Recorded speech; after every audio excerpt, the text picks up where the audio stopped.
بسم اللہ الرحمن الرحیم۔ السلام علیکم۔ سلطان محمود غزنوی کا دربار لگا ہوا تھا۔ دربار میں ہزاروں افراد شریک تھے، جن میں اولیاء، کتب اور ابدال بھی تھے۔ سلطان محمود نے سب کو مخاطب کر کے کہا کہ کوئی شخص مجھے حضرت خضر علیہ السلام کی زیارت کرا سکتا ہے؟ سب خاموش رہے۔ دربار میں بیٹھا ایک غریب دیہاتی کھڑا ہوا اور کہا کہ میں زیارت کرا سکتا ہوں۔ سلطان نے شرائط پوچھی تو عرض کرنے لگا کہ 6 ماہ دریا کے کنارے چلہ کاٹنا ہوگا، لیکن میں ایک غریب آدمی ہوں، میرے گھر کا خرچہ آپ کو اٹھانا ہوگا۔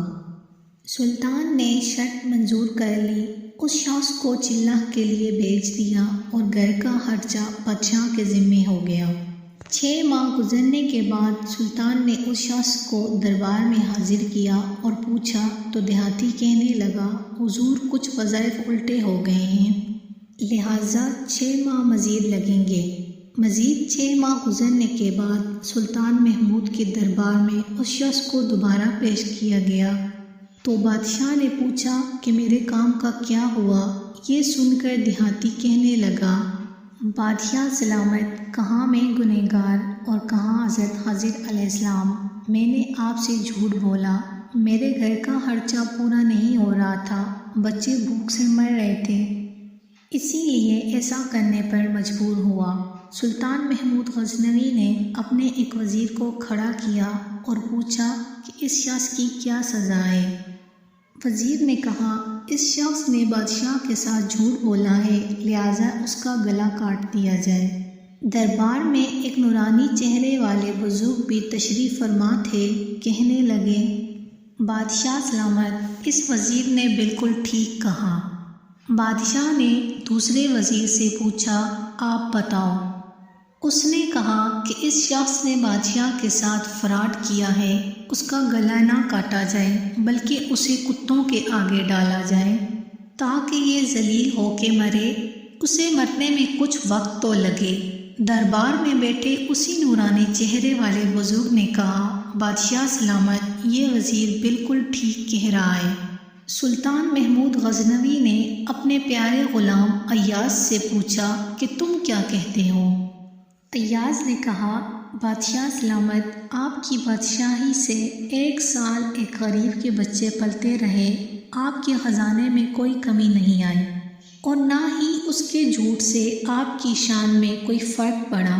اگر میری بات مانے تو اسے معاف کر دیں، اگر اسے قتل کر دیا تو اس کے بچے بھوک سے مر جائیں گے۔ ایاز کی یہ بات سن کر محفل میں بیٹھا وہی نورانی چہرے والا بابا کہنے لگا، ایاز بالکل ٹھیک کہہ رہا ہے۔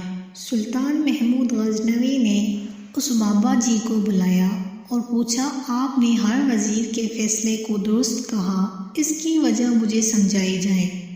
بابا جی کہنے لگا، بادشاہ سلامت، پہلے نمبر پر جس وزیر نے کہا کہ اس کا گلا کاٹا جائے تو وہ قوم کا قصائی ہے اور قصائی کا کام ہے گلے کاٹنا۔ اس نے اپنا خاندانی رنگ دکھایا، غلطی اس کی نہیں آپ کی ہے، آپ نے ایک قصائی کو وزیر بنایا۔ دوسرا جس نے کہا اسے کتوں کے آگے ڈالا جائے، اس وزیر کا والد بادشاہوں کے کتے نہلایا کرتا تھا، کتوں سے شکار کھیلتا تھا، اس کا کام ہی کتوں کا شکار ہے، تو اس نے اپنے خاندان کا تعارف کرایا۔ آپ کی غلطی ہے کہ ایسے شخص کو وزارت دی، جہاں ایسے لوگ وزیر ہوں گے وہاں لوگوں نے بھوک سے ہی مرنا ہے۔ اور تیسرا، ایاز نے جو فیصلہ کیا تو سلطان محمود سنو، ایاز سید زادہ ہے، سید کی شان یہ ہے کہ سید اپنا سارا خاندان کربلا میں ذبح کرا دیتا ہے مگر بدلہ لینے کا کبھی نہیں سوچتا۔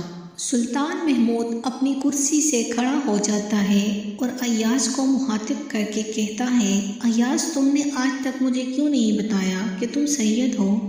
ایاز کہتا ہے، آج تک کسی کو اس بات کا علم نہ تھا کہ ایاز سید ہے، لیکن آج بابا جی نے میرا راز کھولا، آج میں بھی ایک راز کھول دیتا ہوں۔ اے بادشاہ سلامت، یہ بابا کوئی عام ہستی نہیں، یہی حضرت خضر علیہ السلام ہیں۔ انتخاب شبلی نعمانی کی کتاب سے۔ اگر آپ اس طرح کی مزید ویڈیوز دیکھنا چاہتے ہیں تو برائے مہربانی ہمارے چینل کو سبسکرائب کر لیجئے اور ویڈیو کو لائک ضرور کیجئے، اس سے ہماری حوصلہ افزائی ہو جاتی ہے۔